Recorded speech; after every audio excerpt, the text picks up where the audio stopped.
Are we on? Live. Let's check. It worked. We're live. All right.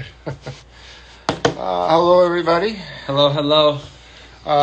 Today I have with me Jojo Roper, son of the Dingaroo, Joe Roper. Jojo's been riding my boards basically since Clark Foam closed, and he's ridden some of the biggest waves. I mean, I'd be hiding. But anyways, Joe gets a lot of boards. I shape most of them, I think, but he gets a lot of boards, and he glasses them all, which is a very nice relationship. So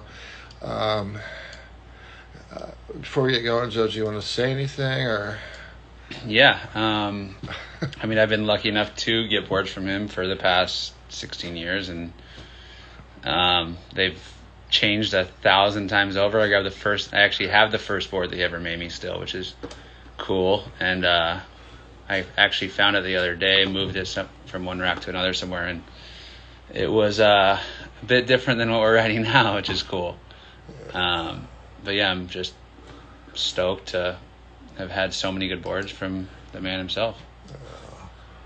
And so many great guns that everything works. Small wave boards, guns, they all go. I see. I'm trying to dig up this board's from. See, that's how much the programs have changed. Choice to performance, miso or the keg. I'm a miso fan. Yeah. Big miso fan.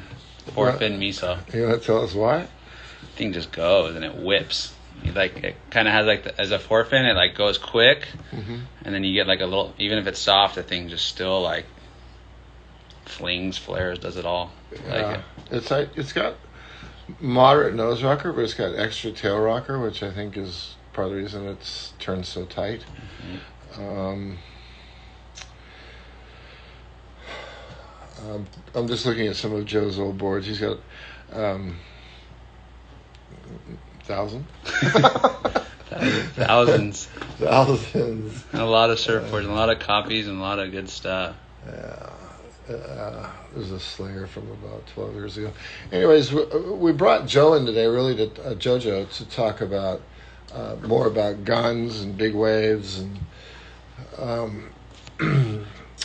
because he's at the top of the heap as far as big wave riders go. Gets invited to all the big wave events, does well. He just loves big waves. So, what's your favorite break? Big wave style? My favorite is cloud break. It's definitely the best wave in the world. Whether it's 2 foot or 25 feet, it's hands down the best. I would tend to agree. I know that. Pretty good waves in Indo, but yeah, Tabarua's got the combination of the people, the climate, the vibe, and the fishing's good, and the waves are insane. And I think it is the best big wave in the world too. No matter what. Yeah. I mean, there's some of those third reef sets, or those shots of some of the guys. Oh god, it's perfect. Perfect. How old were you on your first trip to? My first trip to Fiji, I was 16 or 17, I believe. Oh, no, 16. I was young. Yeah? A little bit. Did you ever work as a boatman there? I've done it kind of it all. I've been lucky enough with Roseman has kind of let me do my thing, chase swells, and have fun, and then obviously help out on the island as I should with the long stints there. So nice. Yeah. We were just talking about this the other day. What's the biggest wave you've paddled into? Right. I think that's Nazare. It was actually a frightening day. It was a bunch of guys were towing. It was late season, and I was surfing this kind of Misto island off of Portugal. And on the way home, I stopped in Portugal, and there happened to be a big swell. And I went and had a jet ski for safety, and it was just myself. And there was a bunch of tow teams around. It was late season, not so many surfers around. Yeah. Horribly frightening, but I've caught probably what I would say maybe a 60-foot wave of something of that nature, and I'm happy I made it to the bottom and kicked out and got on the jet ski and got take him back out. So That's insane. that was I'll never forget that wave. You look at pictures of guys in the 60s, like pioneering, or late 50s, pioneering Waimea Bay, and they're calling it huge, and it's, to you, it's probably child's play. I don't know. It's all relative. Back in the day, those guys were in a bit different situation than we're in now, and that was the Mount Everest back then. So that's what the Nazare is now, or Jaws. All those waves are. Do you think you guys are going to find a bigger wave spot? I think they're out there, but I think that I don't know. What's the biggest wave you've ever been out in the water with? Set where? I've definitely swam through a few waves of Jaws that were just as big and scarier super. playing field for sure. Like 60, 80 foot? I'd say 60 to 70 foot tow waves at Jaws, yeah. There's one swell when there's there's an hour where there's two rogue sets that were just as big as waves get. 100 foot? Nah, but 60, 70 feet for sure. The guys were, I think McClure Rothman towed one of them. It was a humongous wave, and I remember swimming through with my tail between my legs, scared shitless. I couldn't imagine. But you never know. Those things pop up on those days, and you think it's something that's like twice as big as anything else that's come in. You just go, oh God, take a deep breath. Here we go. All right, what's your gnarliest wipeout? Gnarliest wipeout was gnarliest wipeout that I didn't get hurt on was Jaws during the Jaws event. It must have been 2 years ago. Did or didn't get hurt on? I didn't get hurt, but it was probably it was probably the worst, most violent wipeout of my life. Was it a long? You held under for a while? Yeah, I airdropped off the lip and ate it and went backwards, upside down, and over the falls, and went into the bottom at Jaws, which I never thought that I would touch the bottom out there. And I remember being in this weird angle, pinned against the bottom, and I had this float suit on, so I had all this padding, which saved me a bit. And I just remember being pinned to the bottom, and I was like instant. Like, went over the falls and felt like I hit the bottom within, and that's however many feet, 30, 40 feet deep.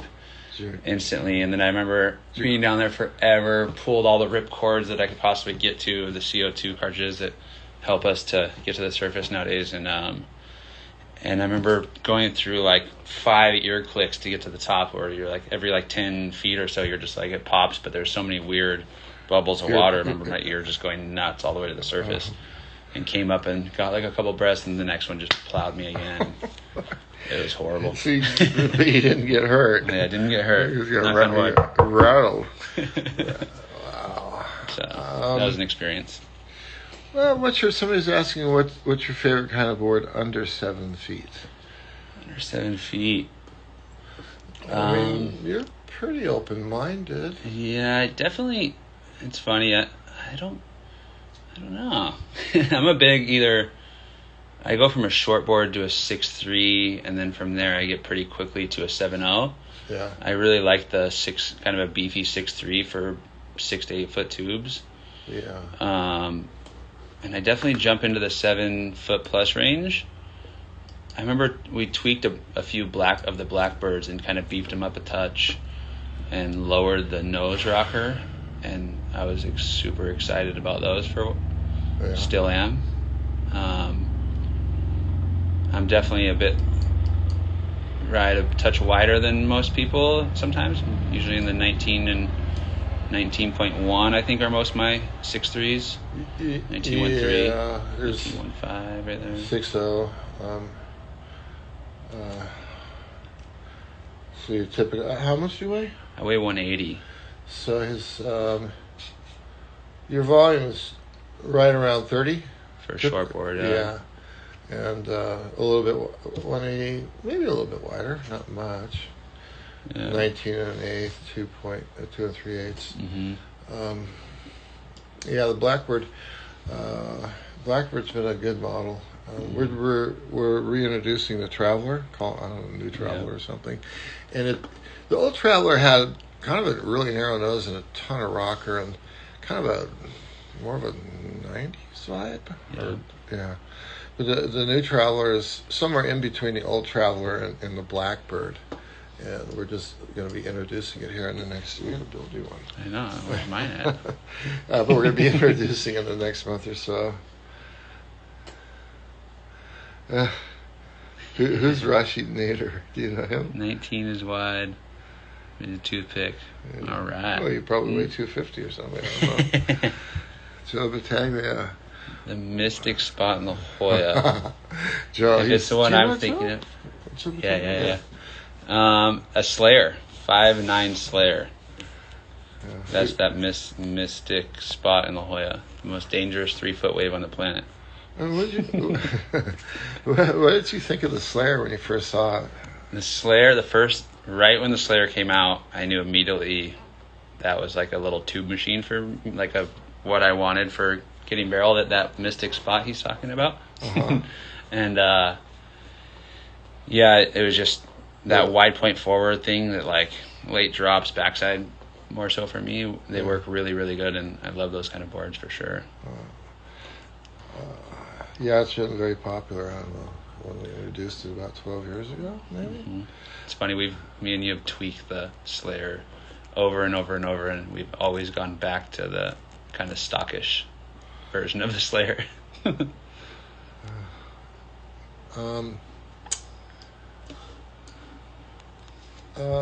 Do we ask this question yet? Rusty shapes your board and then you glass them. What's the process like? The process. How long does it take to get a glass? A month or For me, 2 days. The process for that is definitely what me and Rusty are doing right here, but we're looking at that computer right there, and we're programming boards, tweaking them, and comparing the last batch to the new batch, and all that fun stuff. And I say, hey, my board did this different than this one, and then he says, oh, I'm going to change this, and then I get all excited. But then they get built, I come here, pick them up, and I bring them back to the shop and go through the whole process. We have a surfboard factory here in San Diego as well. Roper's thing repair. Yes, sir. And glassing. And glassing too, yeah. But I do them start to finish. They do the shapes. I do. Tom Curtis does the airbrush, and then I take it from there and do everything else. That's insane. Back in the early days when I worked at GNS in the early 70s, I got into glassing my own boards briefly. I don't probably glass 20 or 30, but I mean we had one of your guns at the boardroom show. Yeah. I'm not sure if it won, but it drew the most attention. Yeah, I don't think it was entered because it was such a last minute. We just brought it into the booth. It was like we built it late in the season, and then winter was over, so it was this 10.5. It was an incredible gun, and we went through the ringer of the shop. It was at the shop too long, basically. It didn't need to be ridden, so we had too much time on our hands to airbrush it and do detail work. And then my dad got involved, and he decided to add pin lines here and pin lines there, and turned into a full-blown masterpiece. And it was beautiful. Yeah, it was pretty killer board. Now it's on my wall, and it's when it comes down, it's a 10.5. It's pretty much, I've pulled it down twice ever, and it's the biggest swells I've seen, and I still haven't ridden it yet, so hopefully. What's the biggest board you've ridden? It's a 10.5 for sure, yeah. Okay. We made a 10.7 for Nazare 4 years ago that I think I'm scared to ride because it's so big. But it's a big board. Pedro Batalin, my dear friend, he wants to know what's the latest tweaks. Pedro, we miss you. Yeah, we get back here. The latest tweaks. I think the latest tweak was more V and a little more kick in the tail on the latest guns because of trying to finagle big surfboards into the barrel is the goal and the dream. So yeah, that's the latest tweaks for sure. Yeah, I think what I mean, we have like this is a 9.6. My dad figured out how to get online. Here. Mom and Dad, hello. Right on. How did this kid come out so good? He's got a 9.6 here, and The rock. I've been playing with rocker entries, a little bit lower entries. I believe they paddle faster, they catch waves easier, and you have a big runoff in front of you. Whereas your tail, the tail part of your board's up in the more curvy part of the wave. I mean, how would you describe it? But I agree for sure. Yeah. You know, on a 9.6, I got 6.5 inches of nose rocker, and back in the late 80s and early 90s, Kelly Slater, I made boards for Pat O'Connell, and they were 510s, and they had 6 inches of nose rocker. So it's, but yeah, I think the tail rocker is extremely important on these big wave boards. Mm-hmm. I think that's the most tweaks we've done for sure. Yeah, and the bottoms. Can we turn this camera towards that? Is that possible? Well, yeah. Maybe try this right here. All right. Now you can see that. Yeah, you go back to design, and I don't know, anybody hasn't seen this yet, but the software is amazing. We're going through cross sections of the board. This is a couple of feet back from the nose. This is the wide point, and the wide point is about an inch farther forward from center. And this is what I call a business part of the board. It's the sweet spot of the business part, and it's between you're in front of the back fins, and your front foot is in here somewhere, and that typically, I'm going to show you that typically, you can see right there, is where the deepest part of the V or the concave is, on most boards. On these big wave boards, I like a gentle, not really a V, but a convex in the middle of the board, and shallows out slightly, and then as you go into the back of the board towards the sweet spot, you have, V, and some of the boards have, this is 0.18 deepest, and some of the boards get up to a quarter, maybe. Big wave boards, I like to, not get too carried away with a V. And it starts to tail off, and it goes to a slight V off the tail.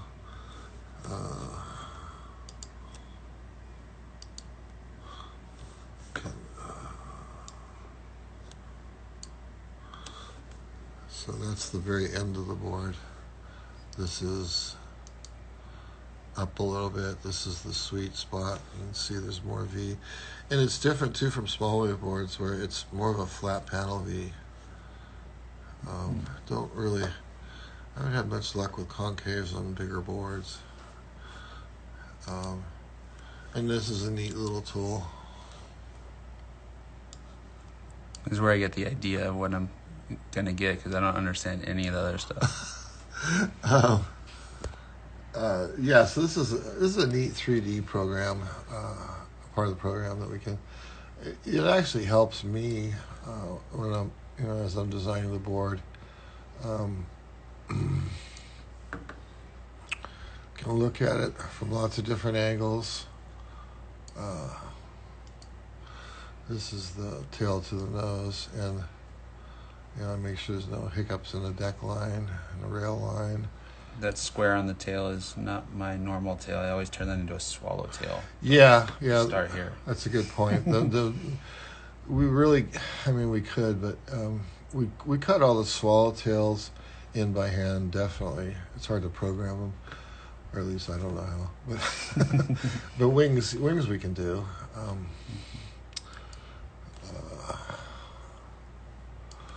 And I can goof around with skybox. Whoa. We're up in the clouds. Board color. Oh, board color.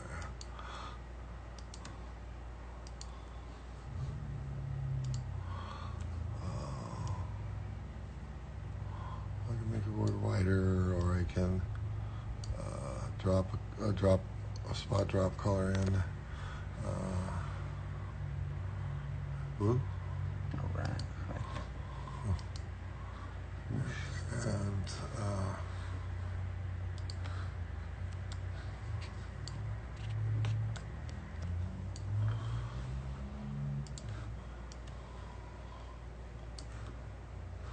I mean, it's a tool for me, but it's also kind of, a lot of people don't get the, I got all kinds of, this is the board in the park. In the park. Walking down the street with that thing. But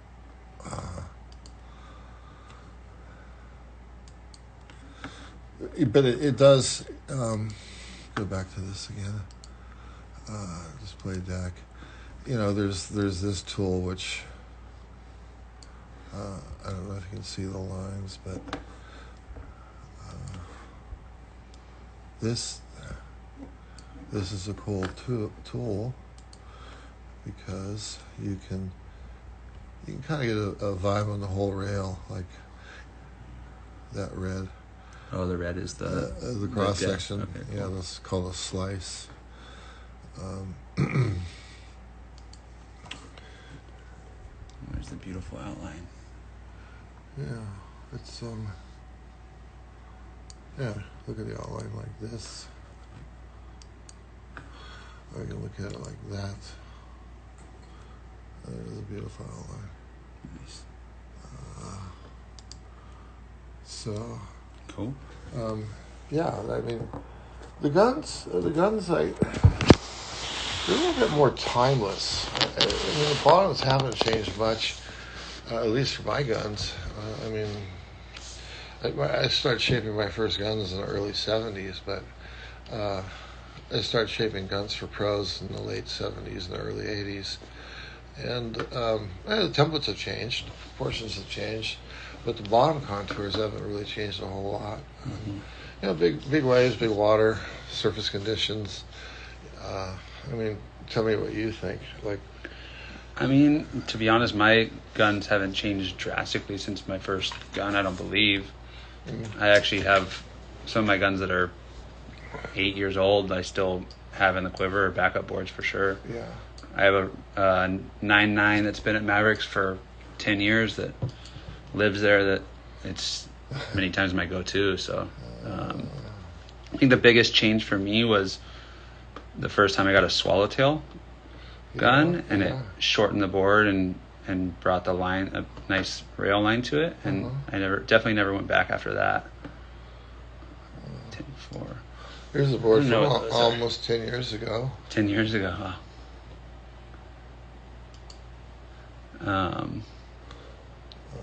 That's not too much different.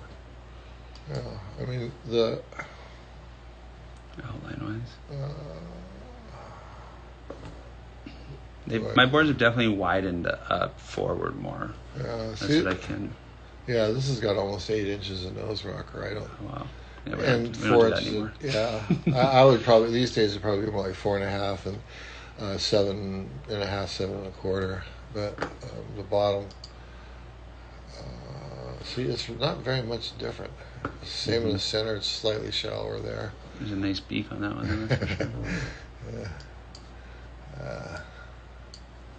So. It's funny, kind of going over the boards from a long time ago. It's definitely brings flashbacks. It's just like when you're stuck in the middle of it, you don't really see much change. But if you go back a few years, there's a lot of change.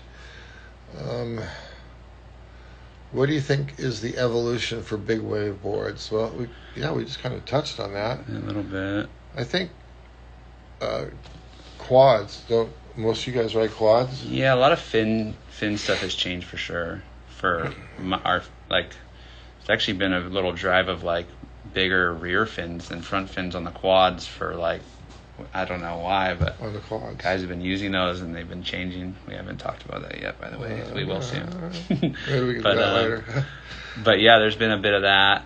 I think that the biggest change might come to be like something that maybe can handle bump and lump and wind and a little bit better than the modern boards, but that's going to be, it's hard for big wave surfboard evolution in my opinion, because you could surf every single day on a short board, but on guns you get maybe 5 to 20 times a season that you could ride big wave boards. Last winter. And how many waves you get in a session? Exactly. 1 to, if you're lucky, 1 to 5 is a great session on a big day. So. And how many do you get on a small day at the beach wave? Freaking 20 waves in an hour. You know, it depends on where you're serving.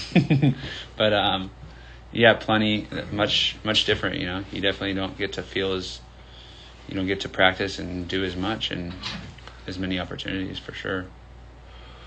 So yeah, the forefins, the swallowtails. So you see a lot of swallowtails. Swallowtails I've been seeing a lot more for sure. A lot more people have been seeing everybody riding them and following the trend and enjoying and using them for sure. I think the first swallowtail you made me was almost 10 years ago now, I'd say. And the first wave on it, I knew instantly that it was a game changer. The release and everything felt so great. And I literally haven't gotten a board that's everything from my 8.9 to my 10.5 is a swallowtail now, 4-fin swallowtail. And the control, everybody kind of argues over the thruster versus quad control factor, but the quad has always been great to me, so I'm not looking back. That's really old board right there. Yeah, that's 10 years old. Wow. So swallowtails, quads, more tail rocker, moderate nose rocker. Too. That answers that next question. Somebody else. What is your favorite setup for fins, quads or tri? Perfect. Yeah. Got that out of the way. Quads. Quads for sure. But what about smaller waves? Small waves, I go. It's funny. My small wave boards, like underneath my short board, I really like quads, and then I go thruster for short boards.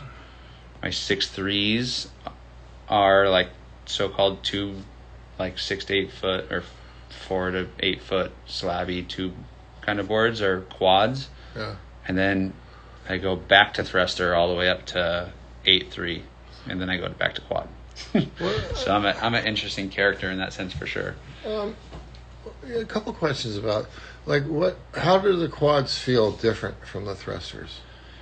I think that they go rail to rail quicker. Yeah. Like pumping in the barrel quads go, you could like a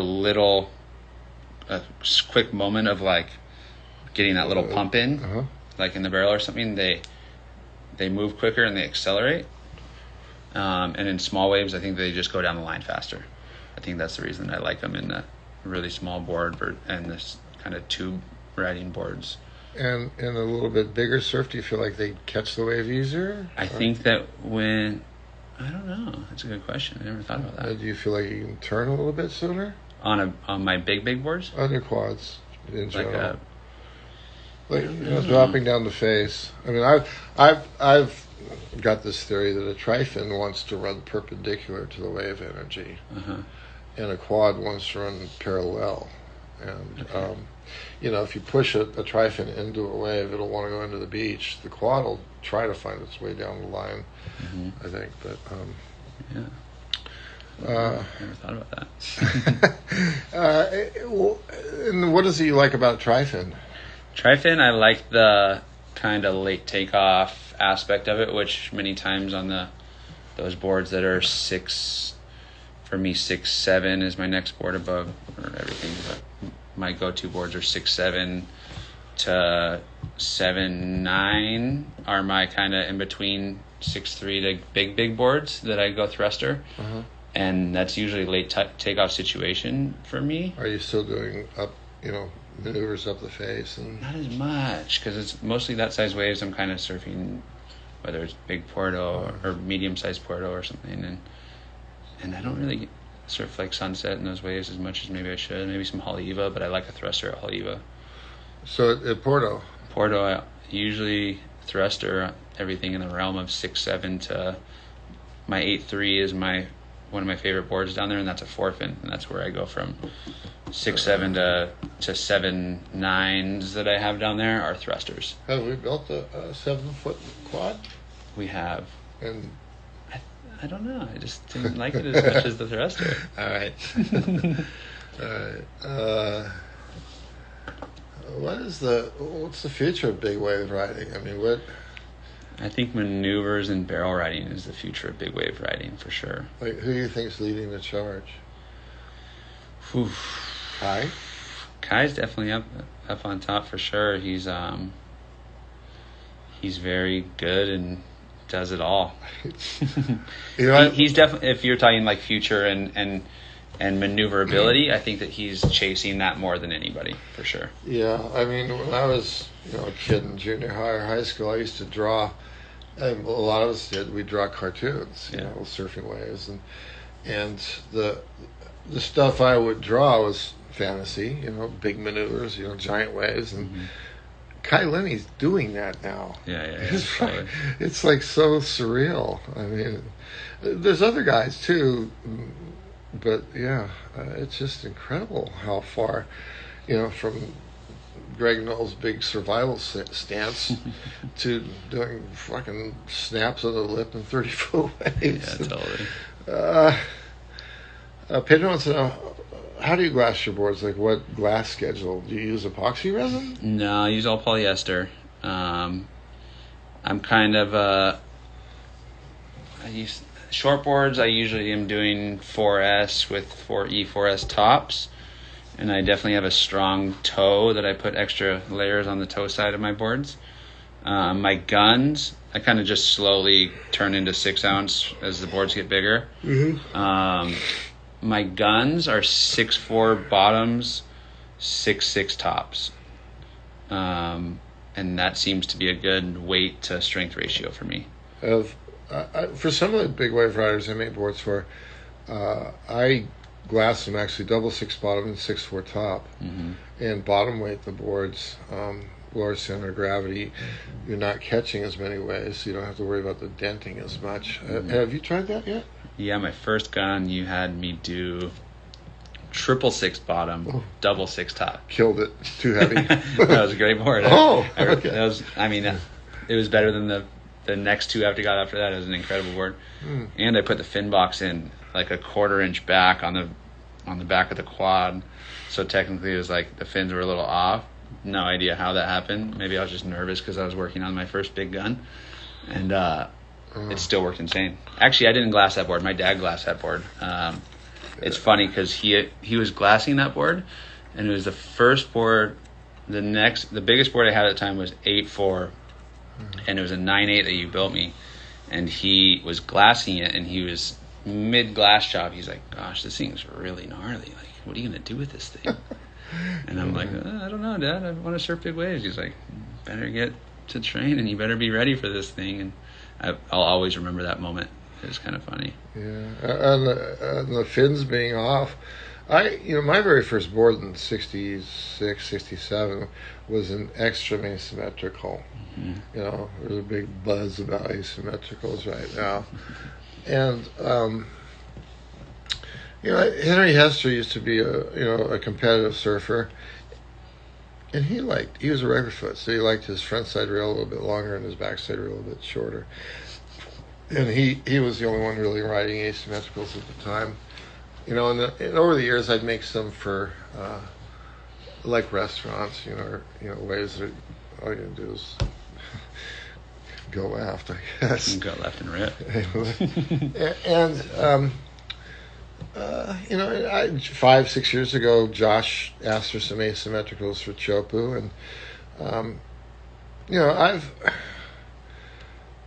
I kind of feel like I'm not taking anything away from him, and hats off to him for experimenting. I think a lot of the asymmetricals are over exaggerated these days. Where I think there's a place for asymmetricals is fin placement, and because you surf completely different backside and you do front side. And I mean, a case in point, Tom Survey, a photographer, he's got boards for me for a while, and he got one that was magic, and he came back, and I started using the machine at the time, and he goes, "Can you duplicate this?" Oh, yeah, no problem. So he ran the same program, and we glassed it, and he wrote a few times because it's a good board, but it's not magic. And I said, "Well, bring the first board back," and I looked at it again, and all of a sudden I noticed, because I usually measure the hole. I measure the fins too, but the fins are off. It was a tri-fin, and his front side fin was a half inch up, back side fin was a half inch back, and so I did that on the third board. Magic. What's funny is that my one board that I thought I was started being all trendy and doing these foam stains on the bottom of my boards for when I was glassing them.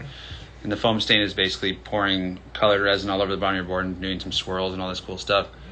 And when we put the fins on, there's a black dot, a new black dot on the right fin that made me think that that was the fin dot.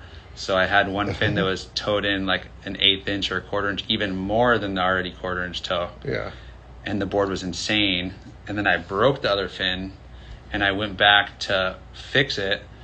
And when I was measuring the fins to line it back up to put this one back on, I'm like, whoa, this thing's like a 1/2 inch toe. There's no way. And then I looked even closer, more. And I looked even closer, and the old dot was right next to it. And it was a trip, and it was one of the best boards I ever had. Yeah, I think it's a whole world that's waiting to be explored. It's just maybe one rail is a little bit softer than the other two. Maybe your front side rail is a little bit firmer, or the edge goes up a little bit farther. But the fin, I think the offset fins is really wide open and very legit. Asymmetrical, exploration. It needs to happen. Somebody just asked concaves and big wave boards. Concaves. What do you think a concave does? How would you describe the way? A moderate concave and then a very deep concave, like on a gun, or what do you mean? In general, like on Just small creates wave air under your board, correct? Like as you're pumping, it creates that air to make you go faster and take it off the water, right? It generates a lot of lift. Keeps you a little deeper the concave. I think the harder it is to get it in the water. For one, it's good for small wave boards, medium, but yeah. So I don't use concaves on boards. Definitely 8 feet and longer, but even 7/6. I'm a big fan of a triple concave, like a concave that feeds into a V. That's each panel is hollowed out a little bit. But as the boards get 7, 6, 8 foot, those V panels become flat.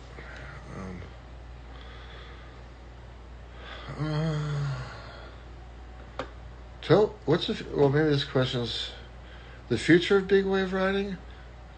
We already did that. We did that, but I'm wondering, toe or paddle? Paddle all day long. Yeah. I did tow a bit more the past few years than ever. Actually, I have a tow board. Show on the board. I have a tow board right here.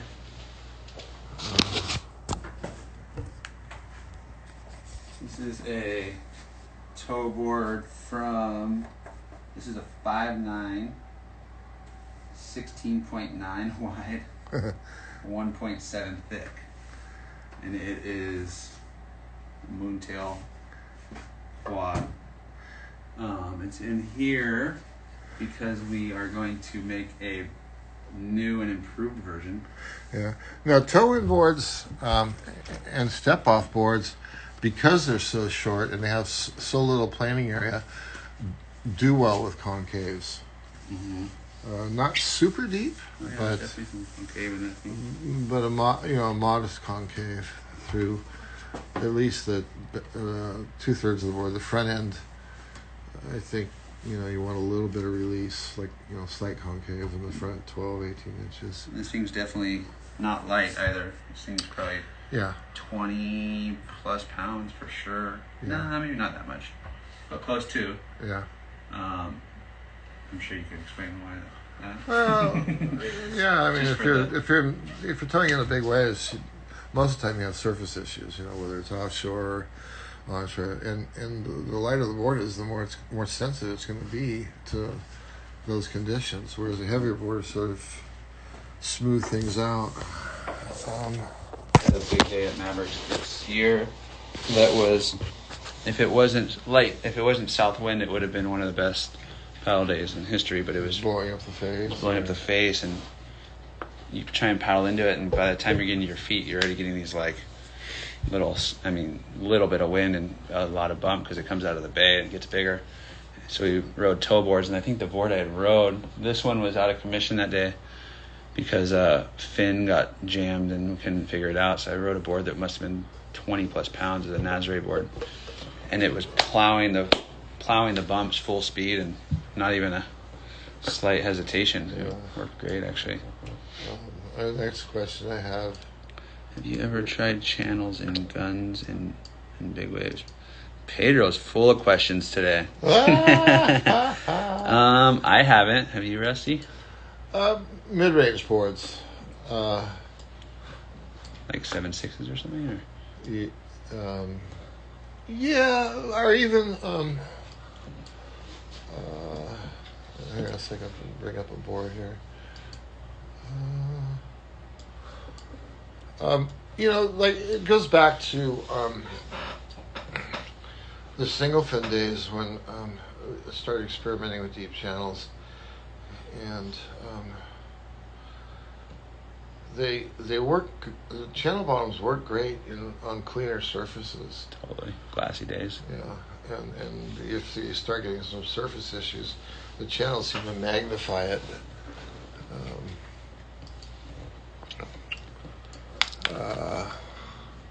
Somebody had a question. Do you have any mid-range boards? Well, me being a bigger guy, I've always had big boards in the line, like Big Cat and the Zeppelin and the Yeti, and but the current trend in the last couple of years. I built eggs alongside Skip at GNS in the early '70s. I wanted to learn from a lot of different shapers, a lot of different styles. They never really locked onto one. Skip was an early influencer, Bill Castor, and so I went through periods where I would try the up rail thing, the egg thing. So I've been making eggs forever, and I guess there's versions of eggs. I mean, it's... You want to hold the camera? Yep. This is a board that we're going to be releasing. Right here. That's better. There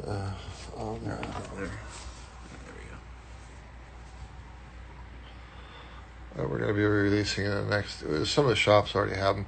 It's called the Egg Knot. Yeah. And it's a modern version. The template's still kind of classic, but the bottom is a little bit more modern.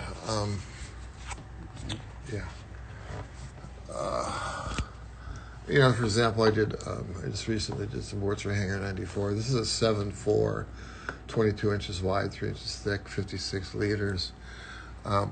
That's not gospel. You can go 21 and a half. You start going much narrower, like down to 21, it starts to lose its proportions. But you can see that it's a very, very subtle concave in the middle. It goes into a little bit of convex up in the nose, and then it goes into a slight double barrel concave that's pretty... It's not shallow, but it's not deep. It's like... I say shallow is like 0.10, medium is 0.10 to 0.2, and deep is 0.2 to 0.3. So this is almost 0.2. And is that a single fin or a thruster or quad or anything you want? Really anything you want. I love quads. It would probably work great as a 2+1. Mm-hmm. 3 3/4 inch side fins and a 7 or 8 inch center fin. And the design theory on them is it's got pretty aggressive tail rocker, like 2 3/4. This is on a 7.4, but the nose rocker is pretty relaxed. It's 5 inches. And 5 inches is something you got to use on a board more than a foot shorter. So that's kind of answering one of the viewers' questions, like, do I do mid-lengths? Yeah, I do a lot of mid-lengths. You got a handful of people on here saying they'd love that board. And the egg knot? Then the quad's the best and all kinds of good stuff here.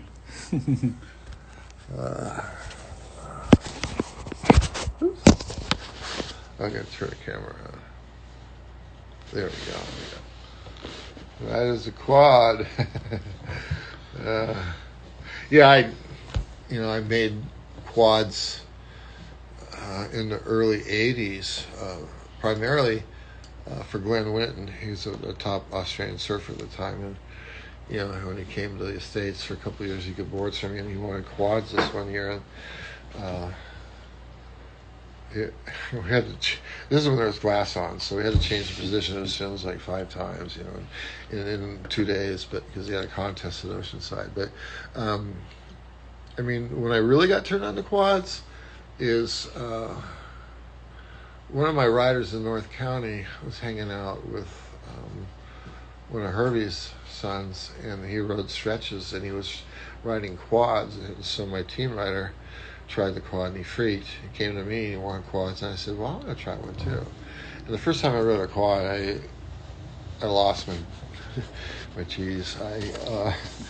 It just, to me, and I ride bigger boards because I'm big, but it just felt so much faster and looser, and like it had no top end.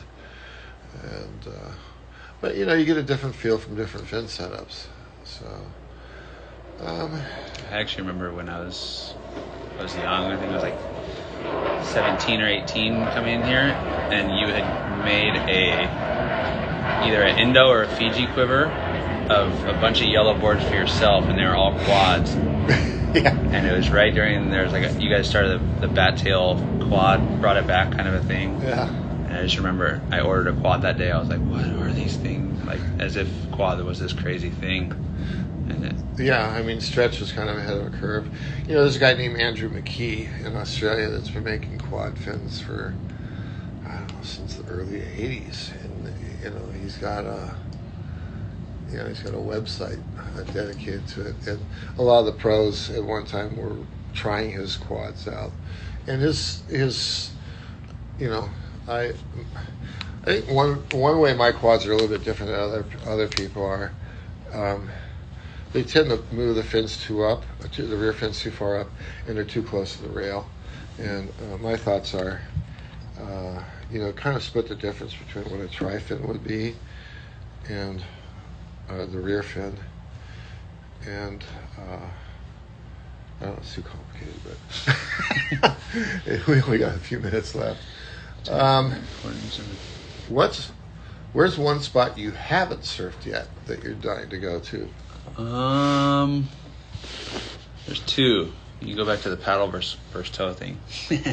I really want to surf Mullaghmore in Ireland. It's just the only thing that's frightening is how cold it is and how scary the wave is. But it's definitely on the bucket list for sure. I know what you said, but you want to repeat it, like for the crowd out here? Mullaghmore is what it's called. Yeah. It's a pretty psycho left, slabby, big wave, point break, pretty crazy wave. The other one, I want to go do like a Shipstern's toe day one time. That wave, Shipstern's Bluff with all the big steps in it, and in Tasmania, and I really want to try and do that one day for sure. That's a crazy wave. Looks exciting though. One of those things you never know is going to happen. All right. A lot of people have this question. PU, EPS, E-Poly. What's your go-to? In all honesty, I hate glassing epoxy, so I've definitely gone the PU route. No, I've had a few EPS boards that have been great for sure, but PU is kind of... That's easier. It's me. It's what I've always done. Yeah. Nothing against epoxy, nothing against EPS, but I think if you're... Well, I could be wrong, but I think if you're starting out glassing, epoxy is no harder to use than... Oh, not at all, yeah. In fact, it might be easier because you have a longer work time, right? Exactly, yeah. No, epoxy's... It's not difficult. It's just I've always tweaked out with different forms of glassing my own boards, and PU has been the resin of choice for sure. Polyester. How and where do you train for big waves living in San Diego? It's funny. A lot of people are like, "You live in San Diego? Where's there big waves in San Diego?" I'm like, "There's not. There's not." I do a lot of high intensity workouts and a lot of breath work and just kind of trying to keep in shape consistently. That's how I train at home. I think that big waves, the more big waves you see a year, the more swells you chase, the more opportunities you have at riding them or wiping out and building your confidence or however you do it. I think that's the best way to be ready for big waves. Yeah. But yeah, I do. And a lot of mental and breath training in between all that. So, yeah. Todos is close, but it's very, very rare. It's only an hour and a half away, but it's maybe once or twice a winter if you're really lucky spot. What's that? Kelly Cassidy. Hello from Sentinel Island. Hello. Hello.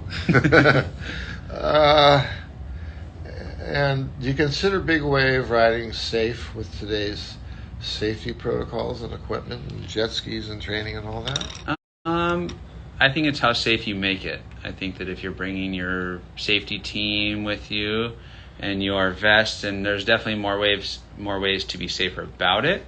But the risk itself still stands, which is you can't rely on your safety jacket. You know, if I've pulled it and it hasn't gone off, and a lot of people have, and you can't ever rely on that.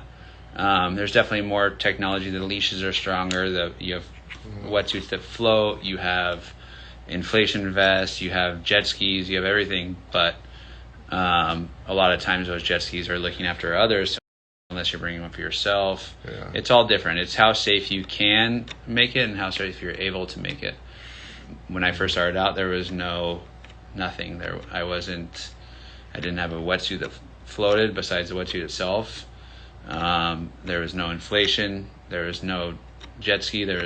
I had enough money to put gas in my tank and drive to Mavericks, and that was my the tank of your car. Yeah, hoping that somebody would go with me to split the gas, or that's kind of how it would work back then for me. But and I look back on it, and maybe it was stupid at the time. Maybe I wasn't prepared for what I've experienced now, but I'm still here, so. Well, I mean, that brings up a good question. How did you get started in riding big waves, living here in San Diego? And there's a few other crew I know, like reef guys and stuff, that have gone on to ride bigger waves. Mm-hmm. I first started in Porto when I was like, maybe not started, but I first got the excitement and the drive for it in Porto when I was like 17. Mm-hmm. I remember seeing this like night, there was like 15 feet and the wind went offshore in the evening, which is super rare, and these incredible waves, and I was like, damn, I want to do that. And I was going to Hawaii every winter at the time, and finally surfed Waimea, and then the next year I got a 9.8 from Rusty, and it was a really good year of big waves, and I went and surfed. I went to Hawaii, and it was just in 3 weeks of like outer reefs and Waimea and outer reefs and Waimea and a little pipe, and it was like all the big wave spots were nuts. And then I came home, and there was a Maverick swell, and I surfed Mavericks for the first time, surfed Totos for the first time, and it was just my exciting first year of big waves, and I got this like excitement that I've never lost. You were 17, 18? I was 18 at that time. What year is it? Gosh, I'm 30 now, so 12 years. 12 years ago. 2009, I think. Maybe. I don't know. What is that? Yeah, I think 2009 might have been my first. No, it's like you really got the bug. Something right there. Yeah. I got the bug that year for sure, and then I actually got humbled pretty heavily the following winter. Definitely made me rethink if I wanted to surf big waves or not, and it took me a little while to kind of get back into it and more excited about it again, because that fear factor and thought of drowning was always there, and it was a big moment of thought in my life for sure. Have you almost drowned? I got scared of drowning for sure. I gasping for air at the surface with blue lips for sure. It was a little definitely a humbling, like scary experience for sure. Having it phantoms on Oahu, and yeah, I was just underwater forever, and it wouldn't let me up, and there was no flotation. It was swimming to the surface at the time, and my leash broke, and I got to the surface, and I was Have you ever swam the wrong way? all over. Have I swam down instead? Yeah. No, I haven't. Knock on wood. Yeah, that's usually when people blow their eardrums out and they come to the surface. Addison, hello. Well, we're almost out of time.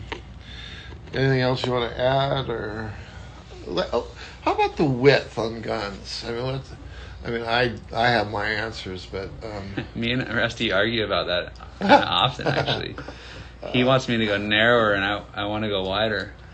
But really? Okay. Not quite. Yeah, it's happened twice. I'm glad you don't remember. But well, I think most of mine are in the 20 to 20-ish to 21. My big guns are 21 and a quarter, something like that, right? Yeah. 9-footers are 21 and a quarter. 10-footers are 21 and a half. Yeah. Oh wow. And this. I think that's somebody else's gun right there. The 21, 25. Mine. That's a 9.3 21.1. That's pretty wide actually for a 9.3. I thought. Yeah. 9 foot's 27.5. 9.9's 21. That one we just built. That 9.9 21 actually. Yeah. Really good board. The general thinking is, you have your hot dog boards, and then as you start to go up in length, the boards need to get narrower. Mm-hmm. But then when you get to a point about, 7, in the mid 7s, where they start to have to get wider to maintain tempo curve. Totally, yeah. If you had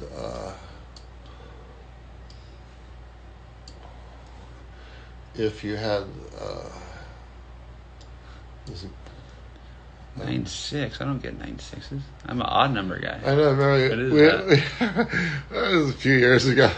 Jojo was deliberating on I get a 9.6 or a 9.8, and I go, "What's wrong with a 9.7? For God's sakes?" Yeah, he goes, "Right." And so almost every board he's gotten since has been an odd. I only do odd numbers now. He only does odd because numbers. Everybody's got the 9.0s and the 9.6 and the 9.8 and the 10.0. I'm at 9.3, 9.5, 9.7, 9.9, 9.11. That's when people really don't. Why don't you just make it 10 foot? So real quick, this will be our last thing. But can you put the camera at that? Yep. Okay, so this is a 9.6 that's almost 21 wide. If I make it narrower, deck 1. What's with the rainbow boards? Madison wants to know what's up with our foils we're building. Those are top secret foils we're building. Can't tell about them right now. Okay, so this is 19 3/4. 18 3/4. I don't know if you can see or tell, but the board's getting very, very parallel. Mm-hmm. And so that's, yeah.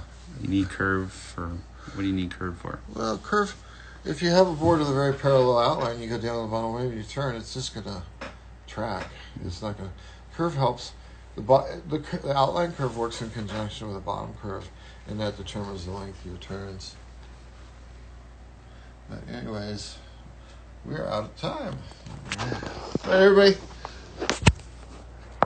Thank you so much for joining us, Jojo. You're a champ. And thank you, Rusty, for everything. We'll see you probably in a couple of weeks, like the next first Tuesday of the month, July. All right, everybody, take care. All right.